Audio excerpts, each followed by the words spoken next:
حضرت موسیٰ علیہ السلام کے پیٹ میں درد کا احساس ہوتا ہے تو کوہ طور پہ چلے گئے، کہا میرے مالک میرے پیٹ میں درد کا احساس ہو رہا ہے۔ اللہ تعالیٰ فرمایا فلان جنگل میں چلے جاؤ، وہاں اس شکل کے پتوں کی ایک بوٹی ہے، اس کو توڑو نچوڑو، اس کا پانی پیو، تمہیں شفا مل جائے گی۔ حضرت موسیٰ علیہ السلام گئے اور جا کے بوٹی کو توڑا نچوڑا، پانی پیا، شفا ہو۔ کچھ عرصہ بیتا، دوبارہ اسی طرح کا درد جاگا۔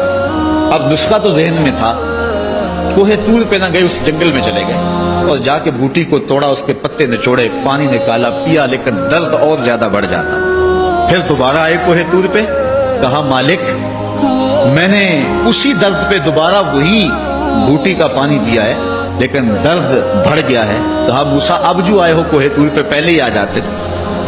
تو عرض کی مالک بوٹی بھی وہی اور درد بھی وہی۔